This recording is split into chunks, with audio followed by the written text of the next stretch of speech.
6:02.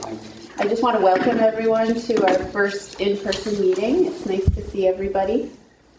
Our first item on the agenda is public comment. Let me introduce myself to the commission. First of all, thank you for the opportunity to be able to address you. My name is Bill Silverberg. I live at 31 Jenick Lane here in Woodbridge, and I've been a resident of this community for 62 years now. I'd like to address this commission as regards the siren here at the firehouse. Probably about 25 years ago, I had the opportunity to work with Joe Hellauer when we increased the ability to disseminate fire calls by a more modern system at that particular time. And if I remember correctly, about 5 to 10 years ago, we spent a large sum of money increasing our ability to call our firemen and police and emergency health people to various problems here. And I understand that there's a certain nostalgia involved with the fire siren going off. For those of us who live in the community and nearby, Jenick Lane is probably only about a quarter of a mile here from here, it is disturbing. I'd like to suggest to this commission that we continue to use the siren, but let's try to limit it to the daylight hours along the way here. It doesn't serve, at least as best I can determine, any good purpose. It does remind us that we have an excellent fire department that responds at all hours of night, 24 hours a day, 7 days a week. For those of us who are in various professions, we also had to respond at those hours of the day and night. But we didn't have to wake up a certain percentage of the community to be responding to our particular problems. I would like to suggest, and it's of course the Commission's complete responsibility, that we limit the siren so that it doesn't go off between, let's say, 9 o'clock at night and maybe 6 in the morning. We can still keep the nostalgia of people knowing that we have a fire department here who's ready to serve the community, but that we don't have to wake people up at between 2 or 3 o'clock in the morning. I am well aware that this department responds at those hours, sometimes 2 or 3 times a night at those particular hours along the way. And I just would ask for their consideration of this particular matter. Thank you. Any questions? Good. Well, I'm sorry, what? No, I didn't say anything. If anyone, I would appreciate, at least sometime in the near future, a communication to me as to what the board has decided, whether or not to listen to it, whether or not to do anything about it, or et cetera along the way. All right, thank you for coming. Next item on the agenda is liaison comments.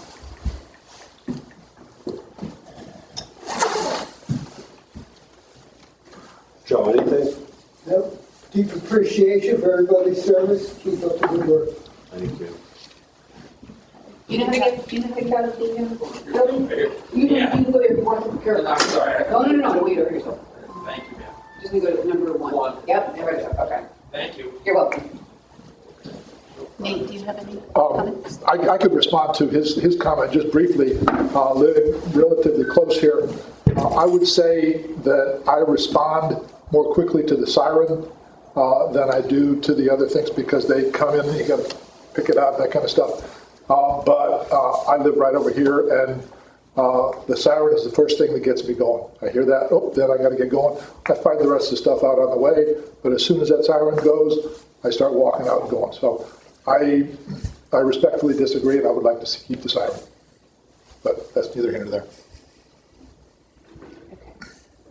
All right, I think we probably add that to our next agenda to discuss.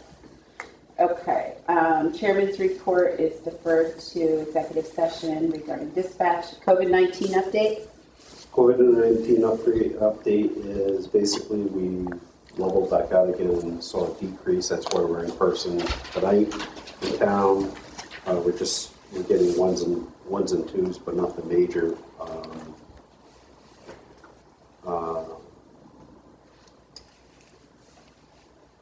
And actually, to go on about the COVID-19 update, actually, you know what, I'll put it under my report. That's it. Okay. Current financial statements? Yep. So current financial statements are, we're doing okay. We're gonna have to, once again, we're gonna keep an eye on the current maintenance machine. We have, engine 9, we're having some issues. We have no heat in the cab, so that's gotta go out. We have a valve that needs to be replaced on that truck. Remember, that truck is 26, 27 years old, so we're starting to see issues like we did with number 7. We'll talk about number 9 when we get done on my report. We have some issues on some other trucks, some lighting we have to change out, some other mechanical issues that are going on, so we're in the process of going through all that, so we'll keep an eye on that throughout the year. Everything else we're okay right now. One line I would like to draw attention to, and it came up at the last meeting, is electric. So our electric bill went over our budgeted last year, but we had money in other accounts to cover it. But I think it's important to note that the town signed on to do an energy upgrade into the building like a year and a half ago, and they did it. And it was supposed to be, we believe it was supposed to be, Mike can correct me if I'm wrong, 0 cost, and after a 3-year payback, we should see a slight decrease in our electric bill, or at the minimum, it should be a slight decrease in our electric bill. What happened, what we're understanding is, whoever did the load calcs for the building didn't do them, they weren't accurate. So right now, for 30 months, starting whenever we started, I think it was last year, for 30 months, we're going to be paying an additional $800 a month. And once that $800 is done for the next 30 months, then we don't see a decrease. We just take $800 off of our bill because we have to pay for this energy upgrade. So that wasn't something that came to the commission, or when it was presented to me, it was basically at no cost to the town and or minimal and this and that. So it was us, and it was another department in town that calcs were off. So that's why we're paying an additional $800 a month for the lighting upgrade within the building. Okay, there's no way to remedy that at this point?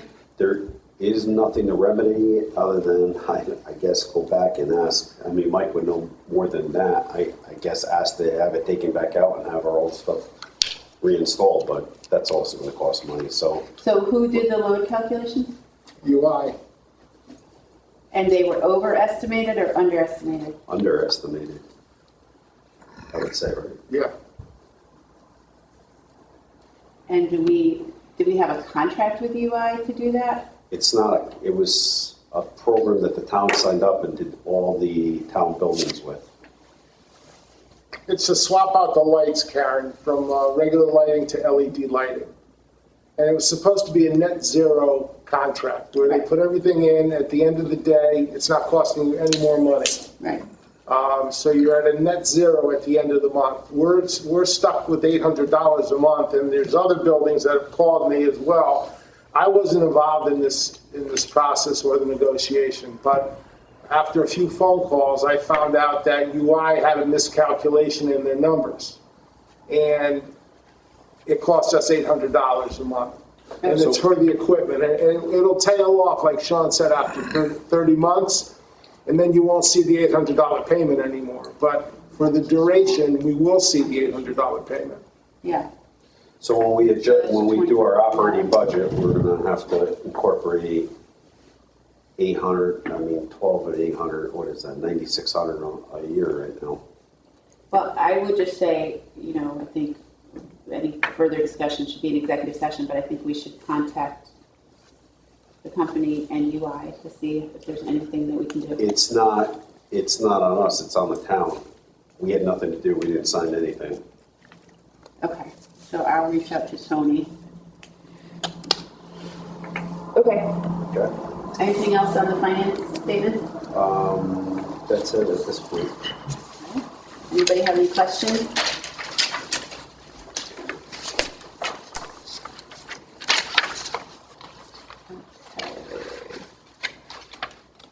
capital budget. So capital budget, so you should have it in front of you, and the paper should look like this, the packet. Okay. So if you turn the page, right, first one is engine 3. We all looking at it? Yep. Okay, so engine 3, that's the engine we currently got delivered last October. So our first payment's due in December, which we have. They allocated the money. What we're looking for is FY23, which is the 175,528. That's the second payment due. That's due next year in our FY23 capital. And we finish paying that truck off in FY26 for $702,111. Any questions on that one? It's pretty self-explanatory. Second one is air packs. So a few years ago, if you remember, we replaced 30 air packs in bottles. So we have 40 packs in the department. These are for the other 10 packs that have come up and that are at their 15-year life expectancy and that we have to replace. This is a DOT standard. We don't have any wiggle room on this. And these packs need to be replaced along with the bottles at that point for those 10 packs. So How much is one pack? 10 grand with a spare bottle. Just under 10,000 actually. Okay, any questions on the air packs? Okay, engine 9. So if we can we can talk about engine 9 and then I'll go over in my report on engine 9. But engine 9 is the new engine that is spec'd out, which we have the specs that we're going to go over tonight. This replaces the 1995 E1 truck, so it will be 28 years old in FY23. The reason why we want to order it this year, this fall, this winter, reason being is it's probably a 16-month, 18-month build time on the truck before we even see it. Once we sign the contract, we have 16, 18 months to get it, and then we don't make a payment for the following. Once we have the truck, our first payment's due a year after that. It's normally how it works. So our first payment, even if we were to buy it or sign the contract today, we won't see our first payment due until FY25. Make sense? Yeah. Okay, so the Board of Selectmen, Board of Finance, if they want to, they can sign on for it in knowing that they won't have to, they're not obligated to make a payment until FY25. So they have a couple years to deal with that. But normally we would put that in like FY23, but they kick it out and then we kick it down the road. So I talked to Tony about it, and FY25 seems to be the spot where we should have that number, even though we're hopefully going to order the truck this year, this next month or whatever.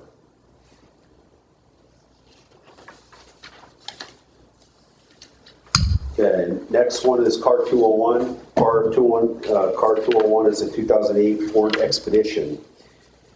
It's going to be 15 years old. We're having a lot of rot. We're having a lot of mechanical issues with that truck, and it's almost becoming a safety issue where we're going to have to pull it out of service. This was an Expedition. We're looking to replace it with either a Tahoe or a Suburban, like we have with the other vehicles. It worked out really well. The Chevys seem to be holding up a lot better than the Fords do. And we have 13,000 available. I was on the phone with one of the car companies the other day, and they have a vehicle possibly be coming off the line in January that we might be eligible for. Right now, as everybody knows, vehicles are extremely hard to get. So that vehicle is roughly 40,000 coming off, which isn't a bad number at all. But then we need lighting on the car, we need the radiator in the car, so that would be what the other 13,000 would be to outfit the vehicle the way it needs to be. So we had that number originally at 70, so we were able to drop it. So our total will probably be about 53, 55,000. So it's not a bad number. Do you get GSA pricing? So we get state of Connecticut pricing on that vehicle, come off of right off the site. Got it. Okay.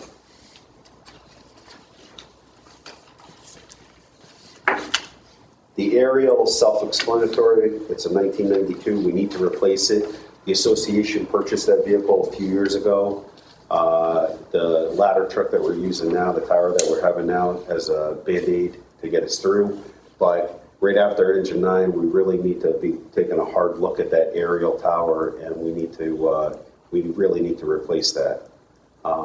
We use that truck quite often. We've used it in fires. It works great. We've used it for rescues. We really do need an aerial device in town that's not over 25 years old. So. And what was the purchase price of that? Purchase prices, it's going to go out farther than 28. It's probably going to be, by the time we buy it, it's probably going to be about 1.5 million. No, I mean, what was the purchase price of the one you have? I don't remember. The association purchased that 4 years ago. Yeah, we purchased it used too, so. Yeah, it was a 1992. I want to say it was probably around $100,000. Any questions on the aerial? Next one is thermal imaging camera. These are to replace 2 thermal imaging cameras that we use almost, I'm going to say, on 90% of the calls that we go on, whether it be an activated fire alarm. The camera does get turned on, we brought it into the house. If we do have a smell of smoke or something burning, we use the camera. The camera can look inside the wall and see if anything's on fire. It can read the temperature of the wall to see if there's heat in there. If we had a dryer fire, if we have a structure fire, we use it to find hot spots during a structure fire. We can also use it. The first due company in will use the camera, go in, and they can actually scan and see if anybody's inside the house, or they can see the hot spots, they can see objects. So it is a vital piece that we use. We've actually even used it this weekend at the motor vehicle accidents. We had a possible ejection from a motor vehicle, unsure. We used 2 or 3 cameras down there this weekend, going through the woods, combing the woods underneath the car and throughout to try to find and see if somebody did get ejected from the vehicle. So we've used them in search and rescue out in the woods. You can scan an area and you can see if anything is popping up as a hot spot. You can see a victim in the woods. You can see a lot of different things. So we use these cameras quite often. So they're about for $19,000 for 2 of them. And you're replacing the 2 that you have, or you're just getting 2 more? No, we're replacing 2 of the older cameras. They're having trouble holding charge, and they're too old they can't really be retrofitted. Last one is portable radios. So as everybody knows, we did a radio upgrade 3 years ago for roughly $2 million. That was to upgrade the entire system throughout town. That was police, fire, and public works, bringing public works onto the new radio system because the old system was failing. And in that proposal, there was no subscriber units because 3 years ago, everybody's subscriber unit, meaning a portable radio. Do you have your portable on there? No. So everybody's portable radio was okay and doing okay. This past year, we switched to digital, and it's not because of digital, so I don't want you to think we changed to digital and we have these issues. But we have radios that are 12 years old, and we purchased these radios 12 years ago, and basically we're having issues with them and updates, and sometimes some of them work, sometimes some of them don't. So what we need to do is we need to take some of the older radios and we need to replace them and be on a 3-year program. Each radio, just to put it in perspective, is about $6,000 between the speaker mic and the radio. It's for firefighter safety, so every firefighter every certified firefighter who's an interior guy is issued a portable radio. Every driver is issued a portable radio, so if there's an issue where they key up or they're having a problem, their name comes over the screen, tells us exactly who it is. So everybody is issued a portable within the department. So the reason why the police aren't looking for this at this point, because they purchased their radios after we purchased ours a few years ago, 12 years ago, I want to say they purchased theirs maybe 6 years ago, 7 years ago. So our radios are a lot older, and the radios we have now, even though we'd be buying almost the exact same radio, their capability within the radio is different. So like, just to put it in perspective, like if we had a radio that started with AN, the new ones are BN. The ANs are not really compatible, and we can't really fix them or do anything. So what happens now is if I had a radio in front of me, the buttons on top of the radio sometimes break because it goes in the guy's pockets, or they bang them around when they're working or whatever. To fix a knob on a radio, we send it to a depot, and just to send the radio out is $750 to the depot, and then we have to pay whatever the fix is, so whatever has to happen. So I think we had one radio that came back and it was something in the area like $2,500. So the question is do we want to spend $2,500 or $3,000 on a radio that's already 12 years old, or is it more beneficial to start looking at replacement of radios? So we're in that predicament where we don't want to throw good money after bad, but we need to start replacing these. And I think being financially responsible, I think doing it over a 3-year period is the right way to go. We did it last time. We did it over a 2-year period. So the radios were cheaper 12 years ago. Obviously, everything's going up in price. So is the radio. So that's where so most of these items are essential to what we do and how. So there's not really, I wish we had this, or we could do this, or we're adding this. A lot of these are critical. Air packs are critical, radios are critical, the engine's critical. We're having issues with engine 9, so we really need to have some type of financial plan to move forward here. Do you have a sense of how this compares for this year, what you are proposing to spend this year with what you've asked for in years past? So, yeah, so we usually put it, well, it's a catch-22 question, because in years past, like, if, say we had engine 9, right, and we put $200,000 or $180,000 into engine 9, we put it in this year, knowing that it would get kicked out and get kicked down the road. So like the aerial, if we put in $200,000 for the aerial this year, that would get kicked down the road. So if we were to do what we normally do and put all those numbers in, we'd be probably over $600,000. So this way, we're trying to keep the number and trying to space it out over however 3 years. So we're trying to keep an even number. And if you look at the capital budget, we've done this in the past and it's worked. So engine 3, we'll have a $175,000 payment for FY 25 and 26. Now, if we go to engine 9, we're going to have to start paying engine 9 in 25 and 26. But if we continue doing all these other things, we should be completed in FY 24, and then when we get to 25 and 26, we should still have that even line coming across the board. We're not really spiking anymore. Make sense? Yeah, I'm just saying for fiscal year 23, it looks like about 430,000. If you add up everything that we're proposing to spend in fiscal year 23, and I'm just wondering how that compares to what has been given in prior years.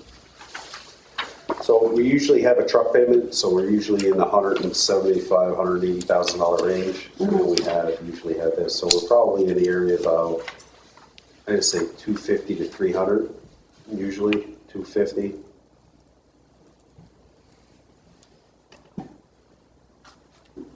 I could figure that number out for you.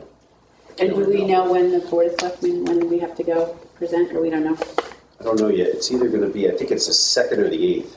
Is that right, Steph? I think the 8th, It's the 2nd or the 8th. There's two capital budgets, either the 2nd or the 8th.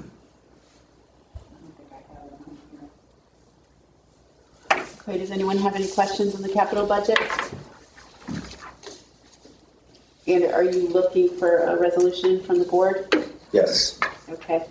I will accept a motion to approve the capital budget as presented, and then we'll have it open to discussion. I'll make the motion. And do I have a second? Second. Thank you. Discussion? Okay, hearing no discussion, let's do a vote. All in favor? Aye? Aye. Aye. Aye. Any opposed? Any abstentions? Okay, the motion carries.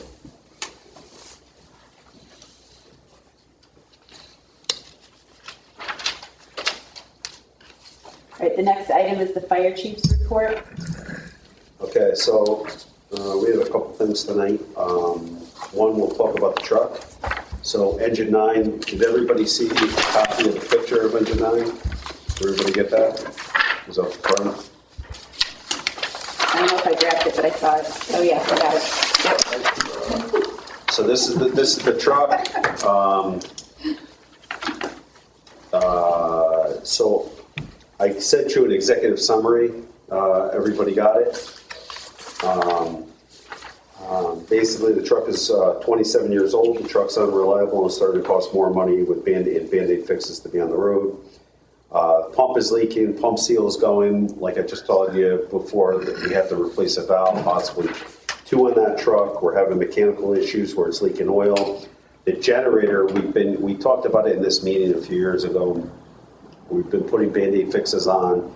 The generator is on its last leg, and there'll probably be no more Band-Aid fixes, so it's on its way out.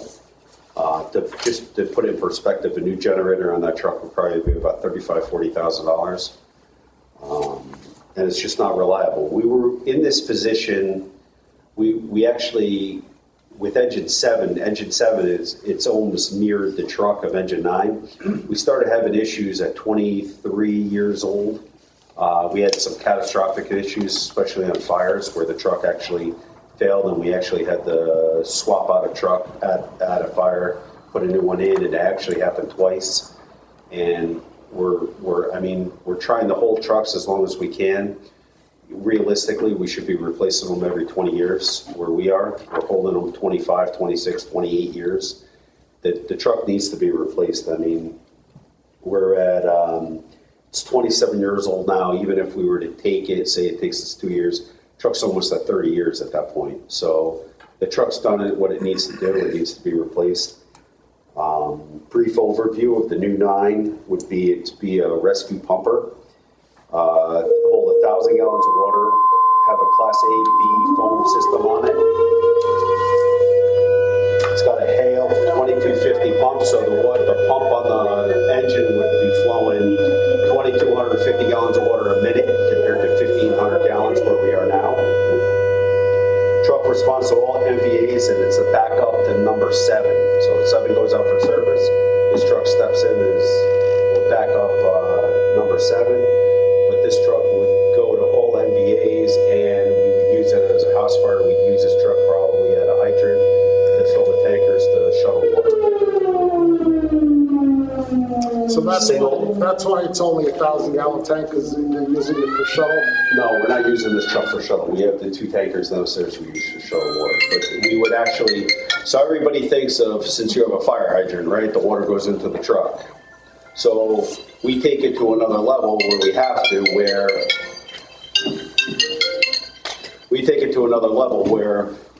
have, if we have a good enough fire going, we'll have multiple tankers going. Worst thing to do is you pull up to a hydrant, turn it on, you gotta whatever the pressure is coming out of the hydrant, you let the truck fill up, and then when it's closed, close it back down, you go. What we do is we put an engine at the hydrant, so we're basically taking the water out of the hydrant, we're forcing it into the tanker, and we're filling it quicker. So we'll fill a tanker, instead of taking 4, 5, 6 minutes, we'll fill a truck in about 2 minutes. So we're pushing 3,000, we want to put 3,000 gallons of water into the tankers as quick as possible so we can get that loop going. So we'll have 5 or 6 tankers sometimes doing the loop, and what we want the tanker to show up, stop, fill up, the next tanker's coming in right behind it, so we're constantly getting the loop. If we left it just at the hydrant pressure, we could be there 5 or 6 minutes, so we're actually increasing the time, and then what you do is we're still flowing the amount of water we need at a fire. All that happens is there'll be a jam up at the hydrant, and we don't get the water back quick enough, and having all these tankers don't do us any good if we can't move the water, shuttle the water and move the water quicker. It's a single axle vehicle instead of a tandem axle, so the truck is actually going to be smaller than the current truck now, so it's going to be more maneuverable. It's got a ladder complement on it. It's got a light tower for MVAs to light up the scene for scene safety. It's got a 10 kW generator on it instead of a 25 because everything is LED now, so we don't need such a big generator on the truck. Carries rescue equipment, a set of Amicus cutters and spreaders, the jaws of life basically. It's going to have an air and cord reel on the truck, so if we need power, we pull it off. We use the generator, power up whatever we need to, and the air is for air rescue tools. It's going to have a deck gun on it just like the other trucks do. We have a TFT monsoon gun on it. Will flow 2,000 gallons of water a minute if need be. It's going to carry 600 feet of LDH, large diameter hose. So if we have to drop and lay in, or this truck is really going to lay in from a hydrant. So we need about 600 feet of hose on the truck. We don't need to carry like the other trucks where we carry 15, 16, 1,800 feet of hose because this truck is really not going into a driveway to fight a structure fire. It's more meant for the road. It's more of a road truck than an attack engine. It's going to have a defib unit on it like the other one does, medical bags, and a bunch of rescue equipment on the truck. It's on for motor vehicle accidents and other rescue. So there's a copy right here if anybody's interested. It's a 198-page spec that goes over every nut, bolt, wiring harness, and everything into the truck. So if we have questions on it, you're more than happy to see it. We can go through it page by page there. Okay? And we have the drawing. The drawing shows exactly where everything is. But what I do want to mention is the committee worked extremely hard on it. We've worked on it probably for the last 8 months, designing the truck. And what you see in the picture and what you see in the spec book is everything is designed for what we need and how. Well, thank you very much for that thorough presentation. Does anybody have any comments? Would you like to go through the spec? Yes, we'll get to that. Does anyone have any questions? Okay, and are you looking for a motion for us? Yeah, so one other important thing to note is that this truck would be going through Hvac. It's a Houston-Galveston contract. It's like the state of Connecticut contract. But what they do is they have a consortium down Houston-Galveston area where they have already bid all this stuff out. So multiple departments are doing it rather than going through the whole bid process and reviewing the bids. So basically, it's already been bid out, all these options. Basically, they take the spec. They put the spec to it, and that's where the number is. I can tell you what the number is, actually, if you give me a minute. You want to know what the cost of the truck is? Mm-hmm. So the cost of the truck, I printed it, but I didn't bring it up with me.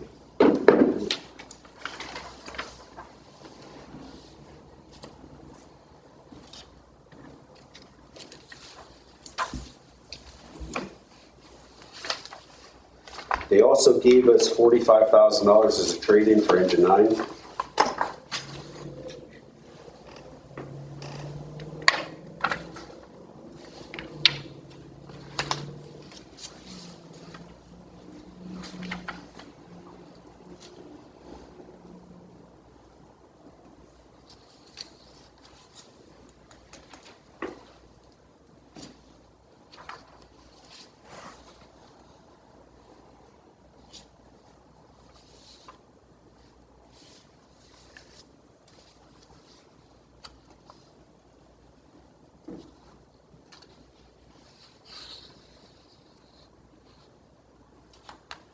So you just make it. Cost of the truck, I can't find it right here, but the cost of the truck is like $985, somewhere in that area, $985, $986. That incorporates the $45,000 trade-in. And just remind me where we are in terms of Board of Selectmen, Board of Finance approval. So what the process now is we go to the Board of Selectmen. We've talked about it for a couple of years, that we know this is the next truck. They know we were working on it, or the last board knew we were working on it, along with the Finance Commission. So basically, we go to the Board of Selectmen and Board of Finance. We'll probably present it. I talked to Tony. We should present it at the capital budget and look for them to start moving forward on it, and basically given a green light to move forward to order the truck, because the truck is 2 years out before we get it. We're not paying it for 3 years. Okay, so it wouldn't really be a part of our capital budget approval for this year.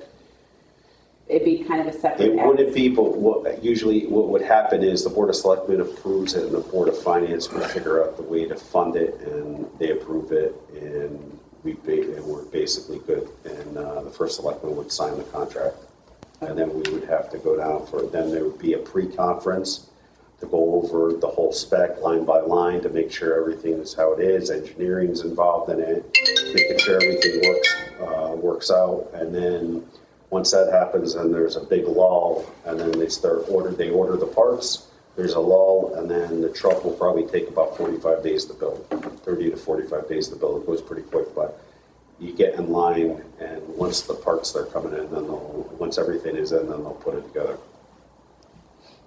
Okay. Good. All right, I would ask for a motion to approve the authorization from the Fire Commission to order the truck as presented. I make a motion to approve. Do I have a second? Okay, any discussion? All right, all in favor? Aye. Aye. All opposed? Any abstentions? Okay, motion carried. Okay, truck or treat went really well. We had quite a few vehicles. It was actually a lot busier this year than it was last year for the touchless truck or treat, or the drive-by truck or treat. We were steady from about 4:45 to 8 o'clock. So went through probably a little over 40,000 pieces of candy. Everybody had a good time. It was safe, and it worked out really well. A lot of positive feedback from it. Thank you, everybody who participated. All right, WFD Activity Report. Hang on a minute. Oh. Got a couple minutes. So I had a meeting tonight, actually, with Solar Petrocelli. I talked to Tony. The town is looking to do some building upgrades to the center building. They got some money from the federal government. We're having some HVAC issues here at this building. I know it seems like it's a newer building, but the building's already 12 years old. So we had them come in and looking to turn the air over, and it might be a new unit, it might be retrofitting the units that we have, so they're going to look into it, but exchanging the air more in the day room, the dispatch room, some of the other rooms that are heavily occupied ever since COVID. Try to keep everybody safe, maybe put a scrubber in or something in the air to do that. Plus, we're having issues in the office area where we're not really efficient. We have this building management system, and it's just been going down for the last few years. And we're paying, our electric bill used to be about, I don't know, around $3,000 a month, and we're up to about $4,000 a month. We're having trouble controlling the air, whether it be heat or AC, especially AC. You could go in one room and it's like 75 degrees and you're like, oh, I need the AC on, but the other room is like an ice box where you want a jacket on. So we're going to actually, I talked to him tonight, we're going to bring a balancer in, which won't cost us a lot of money, but we'll try to balance the system. But he's also looking into how we can exchange the air and be more efficient and more, try to keep the guys safer by either scrubbing the air or exchanging the air more and using like a MERV 13 filter to collect it would be like, I think he said 90% of COVID particles in the air. So it's something we should really look at, especially, I mean, 12 years ago when we built a building, no one heard of COVID-19 or we didn't have to deal with anything like this.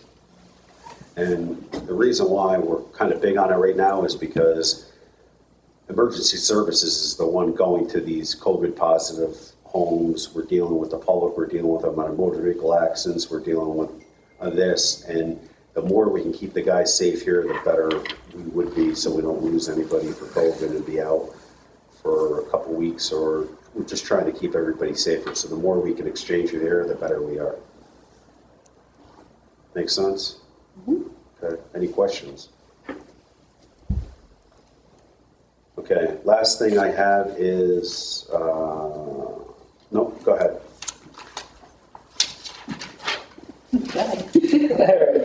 So fire activity report, for last month, we had 40 calls for 201.02 hours. That brings us up to 379 calls for the year, 2,666.5 hours. If you look, the average for the months of October is normally about 60 calls, but then if you look deep into the numbers, you see that they're kind of skewed because we had Superstorm Sandy and the ice storm back in 2011 and 2012, and we run quite a few calls there. So we're probably closer to average on that 40 calls. Last month we had 2 fires. We had 14 hazardous condition, no fire. We had 1 rescue. We had 2 service calls, 5 good intent, 14 faults of calls, and 2 where we were out to assess some kind of storm damage. Probably was most likely wires, came in as wires down, we got there. There were no wires, it was just a tree. So that's considered a storm, severe weather evaluation, because there really was no hazard for us. When you look into it, the 2 fires, one of them was a structure fire on Vernon Court. We had a surge protector that overheated and actually started on fire. The homeowner was able to put it out prior to our arrival, but we had to clean up the area, make sure it didn't extend into the carpet or the walls, and ventilate a lot of smoke out of the house. And the other one was a car fire at Hollow Oak and Racebrook. So those were the 2 fire calls. The accidents, we did 8 motor vehicle accidents, and then we did 1 extrication where we actually had to remove the windshield of a car that was sitting on its side on Seymour Road to get 2 victims out of it. So that's where we were for the month, the year. I have a question about surge protectors. I feel like there was another fire within the last 2 or 3 years from a surge protector. We have a lot of them I here. thought that was supposed to prevent that. No, there's a lot. I could try to do 4 or 5 of those a year. What happens is they overload them. Right. Yeah. They're overloaded. So if They're you not plug, made. say you plug, I don't know, I'm going to use an example. Say you plug 2 coffee pots in, or a coffee pot and a heater, they're drawing a lot. Yeah. So the surge protector is only rated for what you're plugging into the wall. You can't just plug Then endless. doesn't it shut off? No, that's where the problem is. They're melting before they shut off. Yeah. I'm just wondering if there is some kind of like just easy, quick public education kind of thing. Karen, you're big into this. I'll give you the bottom line. You're going to have to hire an electrician and put additional plugs in. That's what it comes down. Everything's electronic now. But I just think people don't know, because I never would know. I would never think that either. That it's a fire hazard. You could have all the plugs full. If I had all my plugs full, I would think I'm fine, Right. Me but too. without any like- regard to what. And you might be for a while. Like what people, we've seen them sometimes where people have 3 or 4 surge protectors plugged in each one. Plugged into each one, they'll plug a surge So the protector. problem is you're still plugging into one thing. One outlet. You could, I'm plugging, I got 16 outlets I can plug into, but I'm still plugging into one outlet. Well, you know what, this to me, and I know this is another thing I'm big into, that anyone knows any Boy Scouts or Girl Scouts that want to do this as their award level, like Girl Scouts Bronze, Silver Award, to create a 1-page flyer that could go out to residents, just about it. I didn't hear that, but I could probably tell you what you said. I just think it's something that people don't know, and I think it could. I had no idea either. Now I'm scared. I can't tell you what's in. You just gotta think about what you're plugging into each thing. So Yeah. you're gonna plug your hair dryer and your curling iron into the same outlet, you're gonna have an issue. Yeah, but before I came here, I was talking to Joe, I didn't know that. I had everything plugged in nice and neat and in the corner of the house. I didn't know, and then our garage door blew, and John got all upset, and I called Joe, and Joe was like, how many did you have plugged in? I'm like, 8. You can't do that. They're not made. I had no idea until it started sparking. Well, they have that many holes, I don't understand. Yeah, they're setting us up for failure. Yeah, they are. But the other thing is they'll trip like they're supposed to, but then they just keep hitting the reset button. If it trips for a reason. If you keep resetting it, you're just setting it up to burn itself out. Right, we can We've say seen that in Surge the past. protector might be trying to tell you something. Yes. Okay. All right. To be continued. Okay. I'm all set if you are. Okay, fire marshal's report, please. 37 inspections. I consulted on the fire alarm at Town Hall. I had to send a letter out. We have an issue with a building in town with multiple false alarms. A house, I'm sorry. And I investigated 3 fires. The Vernon Court was the power strip. Hollow Oak was a automobile used in a crime in another town and burnt in Woodbridge. And we had a fire in a room at Coachman Square. The ceiling fan caught fire. I don't know what date it was, the 4th, I want to say. The nurse actually put it out with the sprayer in the shower. Nobody was injured, but she can't live in the room. They had to move her out. But other than that, And what causes that?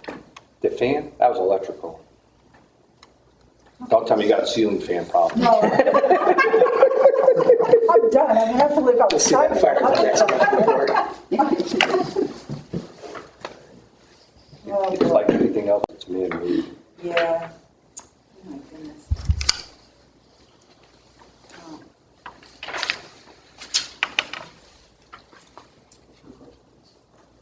Okay, correspondence, I have a few. I'll leave them up here so you can take a look at them. Basically from fire prevention, so I'll leave them up here. You guys can, want to take a look at them after the meeting. Thank you letters from the school kids when Joe went to Beecher and everything. It made a little card. Yeah.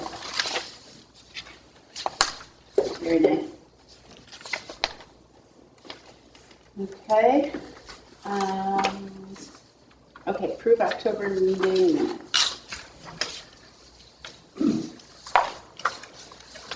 Okay, can I have a motion to approve the minutes of special meeting October 25th, 2021, and we'll open it up for discussion? I make a motion to approve. Second? Yep. Steph, thank you. Any discussion? Okay, I just have 3 changes, I think. Oops.